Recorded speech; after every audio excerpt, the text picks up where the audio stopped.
The stage is yours.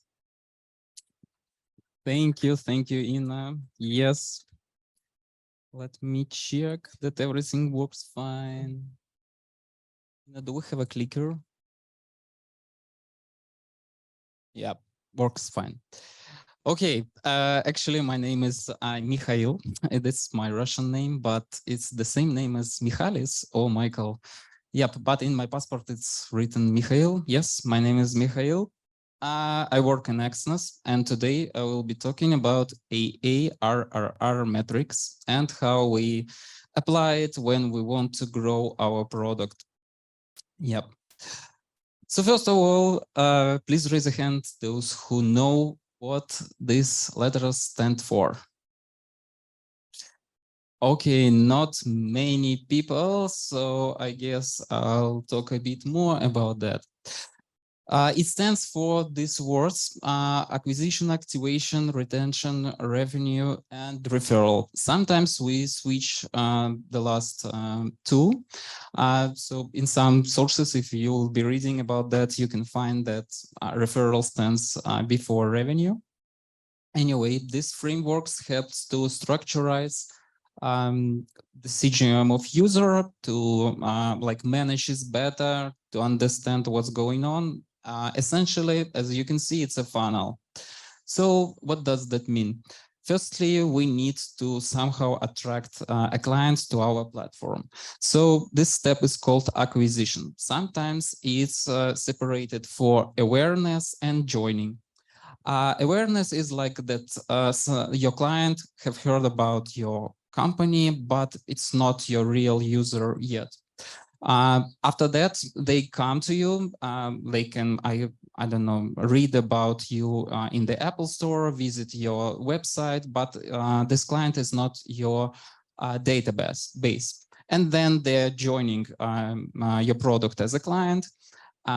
So it can be either like creation of accounts, so you know their phone or email, or it can be the installment of the application. This client is called acquired. Then there is a step of activation. Activation means that a person has already tried your product.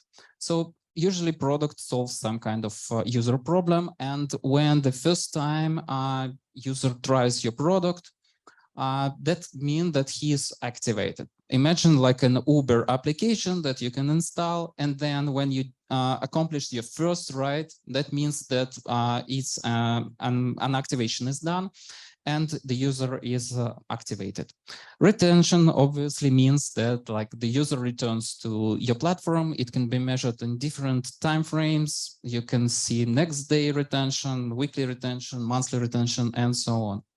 Revenue stands for like increase of revenue from particular client. So if you're, in case of Uber, if you're growing the amount of money from a particular customer, of the frequency of driving or commission, that means like there are different ways to increase revenue.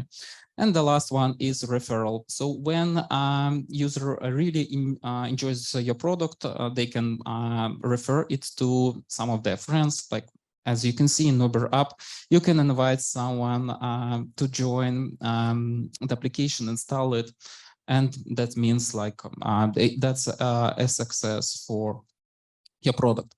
As I work in Exness, fintech company, I'll also like show you a bit how we apply this framework. So the first thing, acquisition, yep, is similar to general situation. So client can come to public website, create an account there, or install an app, also create an account there. Then they join the personal area, the thing that in our case is visible only after creating an account. Sometimes it's not like that, but there they can do the research. In our case, they can do some demo trading with virtual money and test and like touch the product, but it's not real trading. After that, we ask users to deposit some money to us, and after the first trade, we consider them as activated. Retention is like one of the most important products for each product, and one of the most important metrics for each product, and like the whole process, the all parts of the product contribute to improvement of retention. But I would say in our case, obviously people come to trade, so trading is one of the most important things. Then in this case, I put referral first. It's like in our case, it's partnership. We do have a lot of partners that help us bring the clients. And in our case, we even have a separate product for them, separate team. Yep. And we also have the functionality of invitations that can also contribute to referral. And revenue, obviously, in our case, comes only from trading. So actually, it's a great framework that you can use in your work to structurize everything, to have everything under control, to understand when, on which step your users leave. Yep, but the point of my presentation today that sometimes you also need to think about some stuff outside of this framework. First thing is the difference between optimization and innovation. So what is this funnel mostly about? This funnel, I would say, is mostly about optimization, because like you separate different steps and then you go deeper into particular steps. It's not about like some kind of disruptive innovation. Also, I want to say that like although it's like a optimization thing, it can be applied both in big companies like Exness. Sometimes companies have different teams for each step of this funnel, but it also can be applied in startups. In startups, you also can build this funnel and see where do you use your clients. Just one of the examples how we work.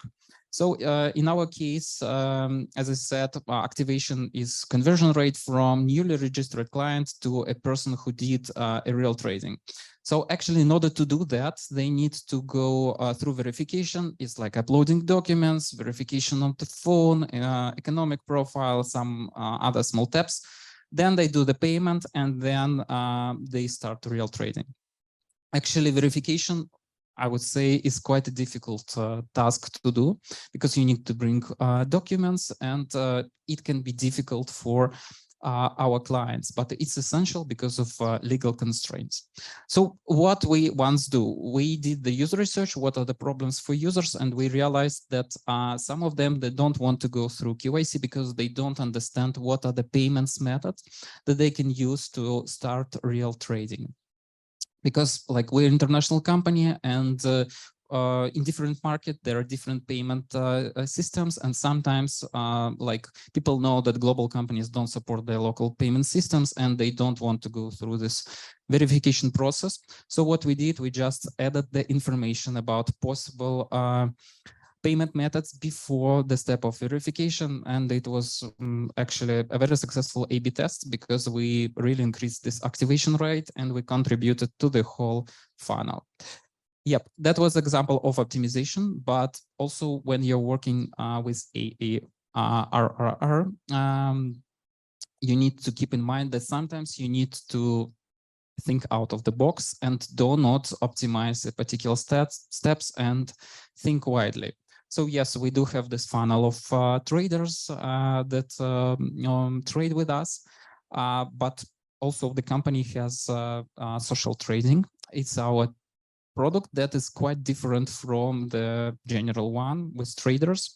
So there, users act like on the marketplace. There are strategy providers, there are strategy coppers, those who follow strategy providers.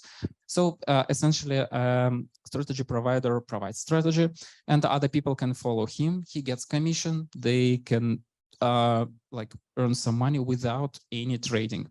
So that's something, that's a different business model. That's something outside of this AARRR funnel.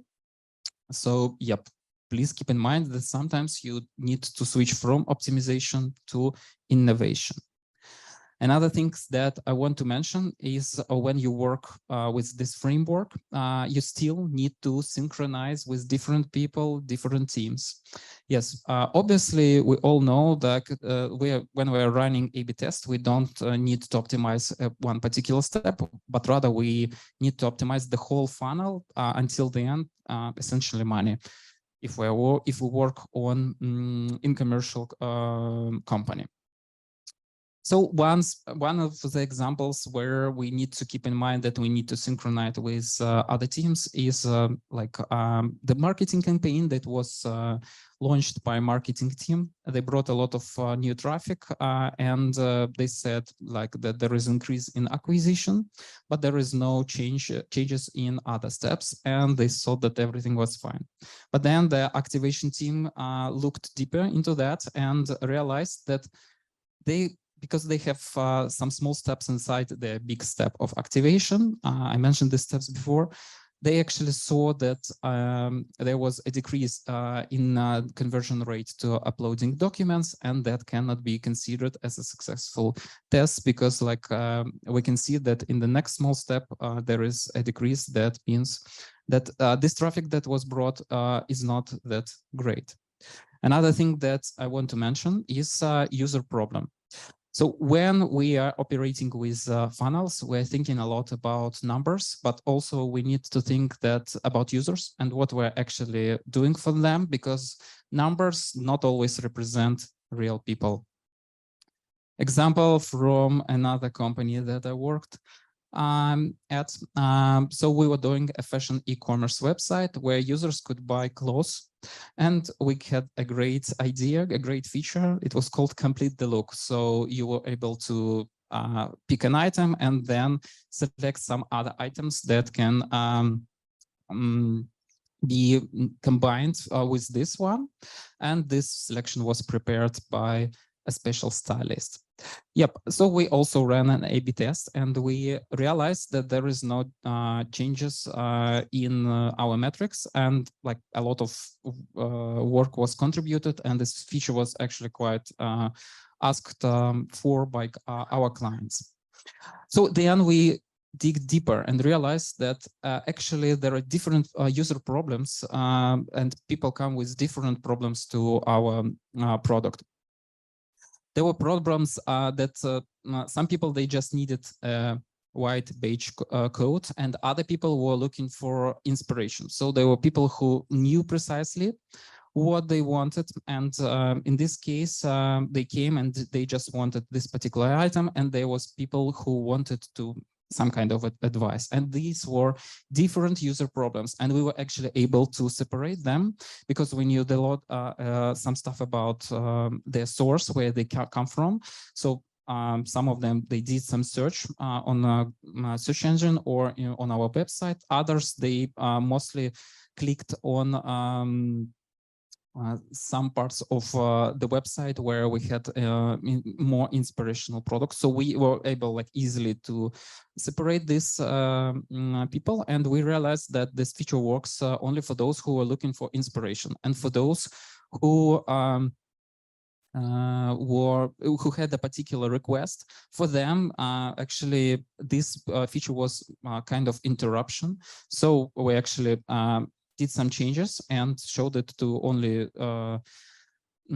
people who were looking for inspiration, and for them, it really worked. Yep. One more thing is strategy. Again, if we're thinking about our particular part of product, sometimes we can forget what is the company's strategy, and that can lead not to the very best results. So one of the problems, again, in the step of activation in our company, yes, as we know, trading is a bit difficult, and some clients, for them, it's a bit difficult to understand how the trading works. So we wanted to provide them some kind of education and tell them about very basics, that we have margin leverage. These are the items that we use in trading. Yep, so we actually started drafting that and brought it to the management, and then management told us, guys, that's outside of our strategy. We don't want to do that. We don't want our clients to come to support and ask about each small step of education, and this is like outside of our brand and strategy. So yes, we had to wrap up that, but definitely you need to keep a strategy in mind. One more thing I need to say, if I'm talking about growth, is definitely loops. So as I said, this is funnel, and a lot of growth comes from loop. So for example, if you invite some, you somehow attract clients and they attract new clients, or you attract clients, they bring money and you use this money for attracting some new clients. So these are loops, and they are outside of the funnel, because funnel is like the journey of one client. And growth, as I said, comes from loops. So you also need to remember about the loops and test some things with that. One of the examples, as I said, like in our case, referral step is at the moment mostly about partnership, but we also have this feature of inviting our clients. Like when a user invites another user, he's not a partner, he's not a company, he does not like do what our partners do, but we still have this feature. But I would say that at the moment we not utilize it fully, so maybe we will do it in the future.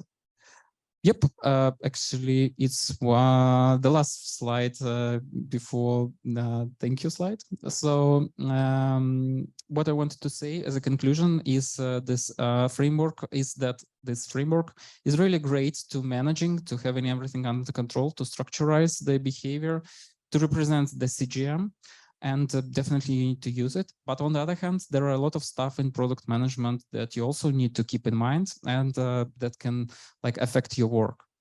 Yep, that's it. Thank you so much. If you have some questions, I'm ready to answer. Yes. Thank you. So I'm just curious, do you guys somehow merge these metrics with unit economy? I mean, how you understand what value each type of client, let's say, has to you? And do you have like kind of dashboards or report that you use in order to control this? We have a lot of reports. So generally speaking, we do this, apply this unique economy. And what actually, this question is connected to this slide. So what we need to do is we need to realize, like, if we attract one client, how many clients he can bring in case of success, how much money he can bring. Is like this unit economy profitable? Yes, it's somehow connected, but it's a bit separate topic. Yeah, I mean, like, do you somehow measure your development efforts when you like make a decision what to develop next according to these two main, let's say, funnel and unit economy metrics? I would say that like prioritization is a huge topic, and it's like I think I can talk for hours about that. It is somehow connected. Like we have the model that shows us like if there is a change. So we do some kind of estimations. We know like essentially it's rise. Then we put some of our assumptions into this model, understand how it will influence the total money. And in this case, we do prioritize also in this case, but also taking into consideration other stuff that you can see here. Definitely how it's connected to business model, how it's connected to our strategy, what problems we're solving. Like, yeah, it's like, it's not that simple, but yes, we do use it. Right, thanks.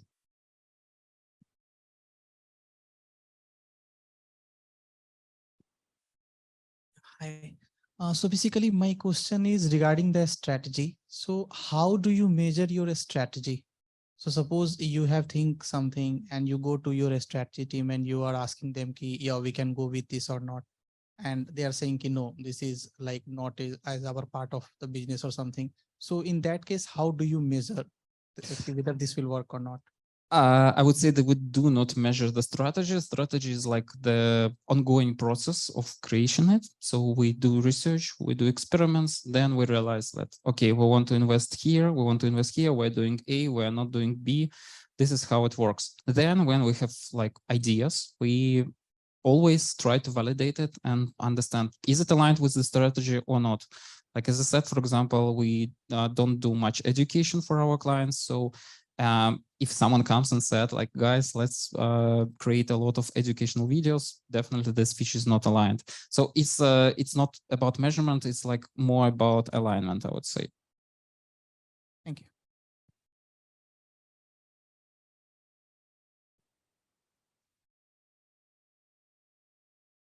So since there was a question about strategy, I'd like to ask, how is the strategy created? So we all know that strategy is created based on different metrics, and also a very important aspect, which many forget, is the gut feeling of the management, right? So what the management actually wants, which might not correspond to certain metrics. How in your company, what is the scale of that? Is it more metrics and less gut feeling, or is it more gut feeling of the management and less so the metrics? Definitely it's something in between. Again, strategy is also a very big separate topic, but I would say in our particular case, it's something in between. We do try to be like data driven. So we rely on A/B tests, findings from there, like user research. We do a lot of this. We invest a lot of time into that. Like regular people, I would say those, like I do this and other people also do this. We do have a lot of findings. We understand like our clients, we understand the trends. And there is like this movement from numbers, data essentially, and the feeling of people. Also, we have like the management that also has, they have their opinion. A lot of this opinion and also is also taken from user insight, from data, from the results of A/B tests, from the results of research. Again, there are some standards, there are some trends in industry, and like in our case, I would say it both comes from top to bottom and from bottom to top. Yeah, and somewhere in between it's merged. Okay, thank you. I think we should have like one question, then second topic, and then we will have a break and you can talk to our speaker. What do you think? Oh, hello. Thank you for your presentation. I want to ask about AARRR. As I correctly remember, it's a lineage model, right? What model, sorry? I mean, it's a model when we have different steps, but step by step. And if we want to increase some metrics, or for example, activation, retention, and other, yes, we have a focus on, we can increase our conversion rate on the next steps slightly. No, I mean, not the big growth. What do you use for you use this strategy for grow or for, I don't know, usually works, yes, in your company? I would say that it's not that linear, because what can happen that you can change something on your website that will be a message for new clients, and then that can influence, for example, retention. It's not linear. So if you change something on one step, you can also change something on other steps. But yes, as I said, I was talking about that. So there is innovation and optimization. This framework is mostly about optimization. It's not an innovation, because if you create different business model, like the funnel will be very, very different. Probably people will be different clients. Yep. So we use it, I would say, mostly for optimization. That's why I asked you, because, for example, to compare with loops model, yes, acquisition loop and retention loop, revenue loop, it's a more grow model. This is more lineage model. This is also a grow model, but it's not like fully, it doesn't cover all the grow. I also mentioned loops there, but essentially, like, imagine you acquired client for some amount of money. If you optimize this funnel, you make like more money from this client. That means that you can pay more, you can acquire more clients. So this is, I would say, it's for growth and as well, but definitely it's like not the ultimate thing for growth.